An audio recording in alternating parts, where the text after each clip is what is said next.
Alicia Geller works at the Chicago Institute of Culinary Arts. It's the end of the semester, and it's time to wrap up for the holidays. She bids her students a happy holiday. With her properties all packed in a box, she heads home. Upon getting to the house, she arranges the homework submitted by her students. Her father soon arrives at her place, and she gives him some of the great-tasting dishes. Her dad asks if she heard anything about the sous chef position, and she replies in the negative. She seems to be uninterested in the vacancies available, because she misses cooking for customers in a real restaurant. It feels like ages since she last did all of those presentations. What could be stopping her? She reminds her dad that it's the 7th day of December and they need to start planning for Christmas. But her dad wants to have a quiet holiday season, without all the bells and whistles. Alicia goes back to pin her mom's list of their family Christmas traditions. Her mother wanted them to celebrate Christmas together, but then her mom is no longer present in their lives, and it's fine if he wants an elaborate festive season. Viola Kringle, a restaurateur and co-owner of Kringle Inc., is in her office attending to some work when Logan Forrest, head chef at the Old Stone, and a trusted board member of the Kringle Foundation walks into her office. They exchange pleasantries as it's been quite some time since they've seen each other. Logan inquires about the forthcoming competition, which is in 4 days. He's surprised to find out that his guy Sebastian is out of the competition because he got an opportunity to be head chef. What a shocker. He gets downcast because he is not sure he wants to settle for a B-level backup. Viola thinks it's worth giving it a try. She advises him to look onto the brighter side as cooking might be more fun than winning. But Logan is all out for the winning and winning alone. 'Cause what's the fun in coming second, right? Later in the evening, Alicia is in a pub going over her students' notes and their assignments. Logan walks over to where she's sitting and makes her an offer to switch seats with him because he needs to meet with some clients, and her spot will be perfect for their meeting. Of course, go for what you desire, even if it is disrespectful. While their conversation is ongoing, one of the waiters comes over and offers them a limited edition gold Christmas token as part of their countdown to Christmas. So, they are expected to pick a token, think of a Christmas wish, and throw it into the fountain out front. What's a holiday spirit without a trinket from a bar? It sounds a bit strange to them. However, they decide to give it a try. The waiter asks them to be careful what they wish for. For them, it's not a big deal to try a little Christmas magic. The waiter walks away, and Logan goes on with his request, but Alicia insists that he will have to wait until she's done with her work. She takes a look at her token, and then wraps up her work. She steps outside and walks towards the fountain, thinking about her wish, which is to find out who she is and where she's from. She tosses the token into the fountain, and then smiles to herself before walking away. Who knows, maybe the fountain may grant her secret wishes. The following day, Alicia goes on about her duties at the senior center where she volunteers. An older man walks in. He stares at a photo of her in his hands and smiles to himself before approaching where she's serving some dishes. He introduces himself as William Faison and then starts a conversation with her as she waits for her to serve his food. William takes his plate to a table nearby to enjoy the same meal as one of the women on the table. He is quite impressed with the taste of the meal. A woman who notices the expression on his face informs him that Alicia is good at cooking. She believes Alicia should be running a restaurant. William smiles and takes another look at Alicia, who is serving other customers. After consuming the meal, he walks into Viola's office to inform her that he has found the perfect replacement for Sebastian. Viola is surprised to see her dad. Still, she welcomes him in and listens to what he has to say. Later, Alicia is back home, doing some cooking, when her dad comes in bearing her mail. Though they are living in the same duplex, it feels as though Alicia lives elsewhere. For him, getting her mail is a price he pays for sharing a duplex with his daughter. Ken gives his daughter the letter from Kringle Incorporated. Alicia smiles and opens the letter. It's a congratulatory letter to participate in the Kringle yearly cook-off. Talk about a Christmas miracle. She is stunned because it's one of the most prestigious cooking competitions in the country, and everyone in Chicago knows about it. 4 aspiring chefs compete for the chance to create the menu for the Kringle's annual Eve party. She excitedly tells her father how big the event is and mentions the caliber of people who usually attend the function. Ken is hearing about it for the first time, and he's quite marveled at such an opportunity that can turn a chef's life around. He congratulates his daughter, who just realized that she didn't apply, so it must be a mistake or something. Her father suggests she call one of the numbers on the card. Alicia finds out that her name was suggested after one of their competitors dropped out at the last minute. Unfortunately, the lady over the phone refused to disclose who had slid her name on the list. However, she informs Alicia that her presence would be expected the next day at the opening ceremony. Later that evening, Alicia calls her mentor Bobby to confirm if he is the one who recommended her, but she's left more puzzled as he reveals he's not even aware of such development. Regardless, he congratulates her because the competition is a really big deal. The following day, Alicia arrives at the venue feeling a bit nervous. She calms herself down and walks right into the hall. Some other chefs by the names of Kate and Mike stop her to get to know her, but the conversation soon comes to an abrupt end as Logan clanks his glass to call everyone's attention. Alicia is surprised to see the man from the pub the other day. She listens to him introduce himself and address everyone present at the opening ceremony. He soon welcomes his dear friend and mentor, Viola Kringle, to address the chefs and other guests. She calls her husband Rick, who is also co-founder of Kringle Inc., just like herself. Then she gives a breakdown of what the cook-off will be like. Afterward, she matches the chefs with their mentors. Alicia gets matched with Logan as her mentor. Who could have seen this coming? He sets up a meeting with her for the next day by 9 a.m. Viola and her husband come over to welcome Alicia. She expresses her delight in having her around and wishes her luck, expressing she can't wait to see the magic she and Logan will create. The following day, Alicia arrives at the Old Stone restaurant, which is supposed to be her meeting point with Logan. He asks her to come over to the kitchen and gives her an apron to test her abilities. He lays out 13 ingredients and asks her to cook a delicious dish with them. She has 45 minutes to complete her task because he needs her to be able to cook under pressure. Time passes and Alicia quickly takes her hand off the dish so he can have a taste and give his comments. Logan has criticism for each part of the dish. He asks to know where she was trained, and Alicia reveals that she is self-taught. She blames him for setting her up to fail by giving her unoriginal ingredients. She also criticizes his teaching skills and angrily walks out of the restaurant. She thinks he is just like every other cynical chef in the city. Could this mean something similar happened to her before? William watches as she angrily leaves the restaurant. He goes over to Logan to find out what ensued between them. Logan admits that she's a bit right. He just wanted to teach her how to cook under pressure, but she took it the wrong way because she was too emotional and she wasn't professionally trained. William reminds him that he didn't receive professional training as well and encourages him to get off his high horse if he wants to make things right. Logan realizes that William has a point. Alicia arrives at her house and picks up a package by the door. She settles in and informs Bobby about her supposed first class with Logan. Bobby encourages her to ignore Logan's attitude and focus on getting the prize. Bobby has worked with her before, so he knows that cooking is her calling, and she needs to prove to herself that she's one of the best chefs in Chicago. Later, she opens up the box which she picked up on her way into the house. She informs her father that she has a mail coming, and it's going to be a surprise, especially for Christmas. The next day, Alicia returns to Logan's restaurant carrying a bag of groceries. She has her eye on the prize. This time, she demands an apology if he wants them to continue their class. After the apology, Alicia tells him to watch and learn if he truly wants to ascertain if she's ready. She wows him with a special dish in a bid to prove that she's ready for the competition. After tasting the dish, Logan requests to know when and how she got to learn how to prepare it. She reveals that she learned it from cooking with her mother, who was a sous chef. She talks about her love for cooking and why she deserves to compete. Logan realizes that he was wrong the previous day. He explains that he wants to win, to prove a point to the people who think he is successful, because Viola has been helping him out. He believes no one wants to live in the shadow of others. He proposes that they start fresh. They begin making preparations and deliberating on what their menu should look like. Alicia shares her opinions with great enthusiasm, as she doesn't want them to take away the spirit of the season out of their cooking. But Logan doesn't think it's necessary, because not everyone associates Christmas with good memories. He's right, though. She suggests they take a stroll and give their taste buds some inspiration, because they have been arguing about what to or not to do for quite a while. Logan follows her lead as she takes them to the Christmas market, where some roadside stores are selling some Christmas goodies. She makes sure they taste almost everything, and they also take photos with Santa. While taking a break, Alicia shares her opinion on the menu. She thinks between his fine dining expertise and her homemade cooking style, they can create a show-stopping menu, one that the judges will never expect, upscale and festive. He likes her idea, but Logan reminds her that it doesn't mean they will be going full-throttle Christmas with the menu. She thanks him for clarifying and requests to know his story and how he learned to cook. Logan shares that when he was about 13 years of age, Viola was volunteering at a drop-in center for troubled youth, where he was spending some time in. He somehow bonded with her, and Viola eventually took him under her wing and started giving him cooking lessons twice a week, as her way of keeping him out of trouble. During this time, his culinary skills improved greatly, and after he was done with high school, Viola got him a job in the kitchen at the Garnet. From there, he worked his way up. To Logan, nobody has ever believed in him the way Viola does, so he owes her everything. Alicia believes Viola must have seen something in him, and she thinks his parents must be proud of him. It turns out he's not really close with his parents because he had a dysfunctional family growing up, and he never fit into school because he was always getting in trouble.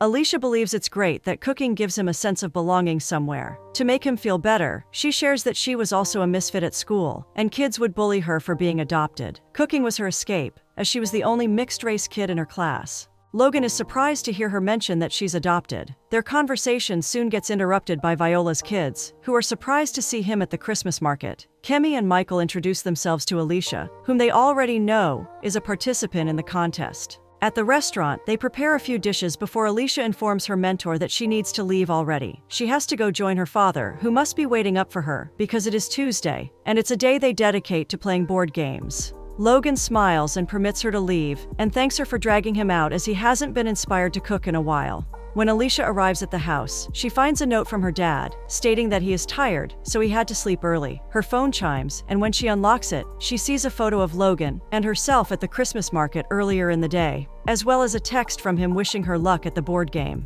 The following day, Alicia arrives at the restaurant on time while Logan is a bit late. He had to stop by the grocery store and ended up getting held up. The duo has two different ideas on what dish to make. To ensure they don't argue over it, Logan proposes they both prepare their dishes and then serve them to Viola and Rick without revealing who cooked what. That way, they get to make a choice on which they like best. Alicia likes the idea of competition, so they can settle the Christmas-themed menu debate once and for all. They agree that the loser will have to do a dare of the winner's choosing. Their competition kicks off, each having only 2 hours to prepare before Rick and Viola arrive. Later, Rick and Viola arrive. The chefs serve their dishes without revealing who cooked what. Alicia requests their honesty since their feedback will mean a lot, and she then urges them to have a taste of the dishes. Moment of truth. The duo patiently waits for them to finish tasting the meal. Then, the husband and wife whisper to each other for a few seconds, while Alicia and Logan try to read the expression on their faces. Viola reveals that the lamb and chutney dish wins, even though both dishes are delicious. Alicia reveals she made the dish, while Logan requests to know why she's the winner. Rick commends her. Viola reveals that Alicia's dish is more festive and comforting, like a warm blanket, and the presentation with the red chutney and the green sprouts feels like Christmas on a plate. She suggests adding another splash of color to the plate to give it a perfect finish. After exiting the restaurant, Logan turns to face Alicia, requesting to know what his punishment for losing will be. A few moments later, she takes him to a karaoke place somewhere in town. It's an opportunity for her to cross it off the list her mother made before her passing away 2 years ago. She and her dad didn't keep to the promise they made to her mother the previous Christmas because they were mourning her passing, but she wanted to make sure she didn't break the promise. Logan gets called up to the stage and he invites Alicia to come sing with him. They have some fun singing and dancing as the audience cheers them on. Later, while they are walking home, Alicia thanks Logan for getting on the stage with her.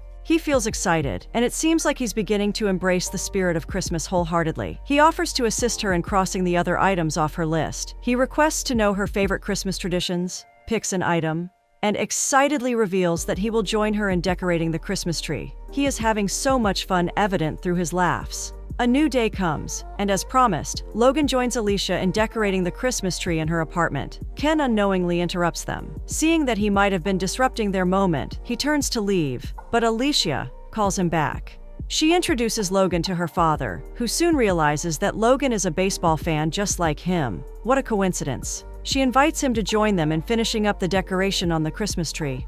Logan insists that he would love to hear about Ken's time at the Chicago Globe because Alicia once told him that her dad used to work there.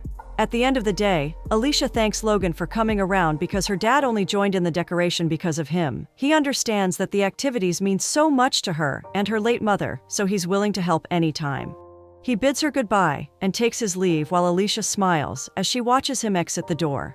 Later in the evening, Logan stops by Viola's office and finds her having a discussion with her husband. He asks if Viola knows why Alicia has not worked in a kitchen in 2 years. He doesn't want to ask her because it might make her uncomfortable. Rick expresses his surprise that Logan is worried about how Alicia would feel. Logan attempts to wave it off like it's nothing, but Viola invites him to the next day's game night. As he leaves, Viola whispers to her husband that she suspects Logan is already crushing on Alicia. At the Christmas market, Alicia is checking out the stuff on the premises when Kate calls her. They exchange pleasantries and soon start discussing their mentors for the cook-off. Kate reveals that her mentor, Alphonse, thinks Logan has been spoon-fed, and his success is a result of pure favoritism. She thinks Alphonse must be talking from a place of jealousy.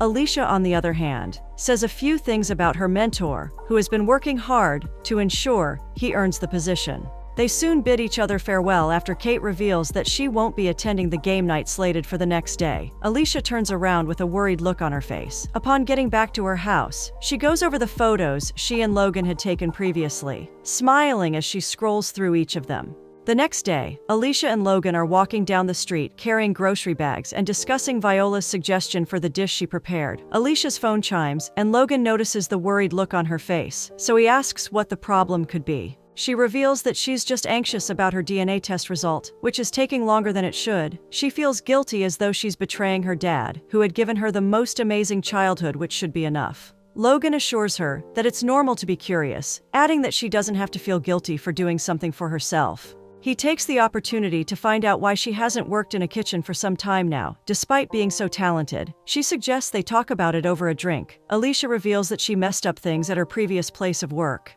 During that period, her mother was battling with health issues. This affected her, and she fumbled her performance when a food critic visited the restaurant she worked with. The restaurant took a major hit because of the terrible review he left. She got fired immediately, and the restaurant soon shut down. That incident affected her confidence, but thankfully, ever since they have been working together, she is beginning to recover her self-esteem. Logan acknowledges how good she is and advises her to keep up her good work, adding how working with her has been amazing for him as well. The following day, Alicia talks to Bobby over a video chat, and they exchange amazing ideas they can both try out for a Christmas Eve dessert. They work together despite the distance, and before long, Alicia is able to bake the perfect dessert. She excuses herself to go get ready for the game night. Later, she arrives at the Kringles home, and Michael welcomes her in. He leads her to the living room, where everyone is sitting and playing charade. Alicia is surprised to find out that she's the only contestant present. Bobby makes a joke off it, insinuating that it's best since they'll get to have more food. They all laugh it off while Alicia settles in, and Kemi introduces her to the rest of her family. They are all having fun, as they excitedly scream while playing the game. A few minutes later, Logan checks to see if Alicia is having fun, and she confesses that she's having a great time. It feels as though she's already a member of the family. Her phone chimes, and she excuses herself to go check out her test results, while Logan urges the others to continue the game. Kemi and Michael corner him, urging him to admit that he likes Alicia, until he finally admits it. He has been keeping an open secret after all. All of them encourage him to tell her how he feels, but he thinks it's unprofessional. Alicia is finally alone. She reads her result and finds out that she's related to William Faison. Now she is puzzled at the possibility of William being her grandfather. She's even more surprised to see him walk through the Kringles door. She walks towards him in a bid to know how he got to know where she's at. Right before her, the Kringles come to welcome him, and Viola introduces him as her dad. A shocker. Viola further reveals that they had met at the senior center, after which, William had recommended her for the position of the fourth person in the contest. Alicia is dumbfounded. She tries to hide her shock as she requests to take her leave, claiming that she needs to go attend something at home. Logan watches her leave with a worried look on his face. He has no idea what she just learned. The next day, Alicia is still recovering from her shock. As if sensing what is happening, William approaches her, requesting to have a word. Since she is in need of answers, she obliges him. William reveals that he had vowed to search for his long-lost granddaughter after he survived heart surgery, which almost took his life. All his attempts proved futile, not until he threw a token into a fountain wishing he'd get to find her. And that was when he got a call from his private investigator. Alicia understands that he believes it's a Christmas miracle, but she wants to know why he didn't tell her when they first met. The grandfather and granddaughter reconnect. She discovers that Rick and Viola are her real parents, while Kemi and Michael are her biological siblings. It's quite a lot to take in at once, but William assures her that she doesn't have to do anything if she doesn't want to. She thanks him for searching for her, but requests that they keep it between themselves because she doesn't want to make her dad experience another curveball in his life. Alicia joins Logan a bit later. He is already waiting for her. He asks to know what she can prepare with the recipe on the table, and she realizes that they are the ingredients from her mom's recipe. He reveals that he visited her dad so he could make something nice to cheer her up, after observing her mood fluctuating at the game night. A perfect gentleman. She laughs lightly, lacking words to show appreciation for him. Logan takes her hand and turns on the music for them to have a quick dance. The atmosphere gets romantic as he starts confessing his feelings for her. It turns out the feeling is mutual, and Alicia smiles, enjoying the warmth of his arms. Meanwhile, Ken has been noticing that his daughter has been lost in thought lately. He probes her to know if it has anything to do with the cooking sessions. He advises her to feel excited instead of getting worried, because Viola is one person she completely idolizes, and now she gets to have an opportunity to be with her. Alicia informs him that she visited the Kringles home for a game night, and Ken feels a little jealous that she's crossing off his wife's list with another family. He pleads that she doesn't replace him with someone else. Alicia meets with her birth mother again, because Viola wants to know the contestants without their mentors around. They are working together and preparing some dishes, and Viola tries to get to know more about Alicia. Viola hints about a difficult time in her life, and how Logan became a purpose for her and Rick. Alicia gets the hint, and tries to spill the secret, but she restrains herself from doing so. She takes short glances at Viola, as they continue cooking together. Later that evening, she meets up with Logan, who suspects that something must be wrong with her. She reveals the truth about her parents to him, and how she learned the truth after connecting with William. Logan is excited, but it soon fades, as Alicia insists on not informing the Kringles about their lost daughter. Unknown to them, Ken is by the window, trying to make out what they are discussing. Alicia requests to have some time off to process everything, as she doesn't want to hurt her dad, who has been her family for a long time. Logan misinterprets her insistence to be left alone as a reminder that he doesn't have a dad, so he won't understand what she's going through. Heartbroken, he walks away, leaving her to herself. The day for the competition arrives, and Alicia is preparing to head out when Ken comes in with a plate of breakfast he made for her since it's her big day. Alicia arrives at the venue, and she's shocked to see Bobby there. He reveals that her dad bought him a ticket. Bobby can tell that something is not okay with her, but she plays it cool. She gets to her table, and Logan comes to wish her luck as well. Alicia apologizes for the other night, but Logan seems to understand why he had to give her space. Still, he wishes her luck, and reveals that there will be a surprise judge. Alicia is stunned to see Joe Pinkney, the critic who almost ruined her career with his negative review. Logan asks her not to worry because it is an opportunity to prove all the people who ever doubted her wrong, just like she proved him wrong. Viola interrupts their conversation, informing everyone that it's time for the show to begin. The 2-hour duration given to each chef elapses, and each chef now awaits the results from the judges who will be giving the verdict. Alicia runs to hug her dad. Minutes later, everyone gathers around as they watch the judges taste the meals and come to a decision. Viola announces Alicia Geller as the winner of the contest. Everyone applauds her. William comes to congratulate Ken for raising such an amazing daughter. Then, he gives Ken a ticket to the Christmas show, airing the next day. Joe Pinkney requests to have a moment with Alicia. He commends the fantastic job she did and congratulates her for her success. He also uses the opportunity to apologize for his comments years ago. He realizes that they lied to her and made her believe she was the reason the restaurant had to shut down. Joe reveals that the restaurant was in extreme debt and the manager was spectacularly incompetent. So, it had nothing to do with his review of her food. Alicia is surprised that she was lied to. However, it's in the past. She thanks Joe and bids him goodnight to go join her family. The following evening is the Christmas Eve party. Alicia is going about what she knows how to do best. When Viola informs her that everyone is talking about her dishes, she drags Alicia to join the others at the party so she can relax a little.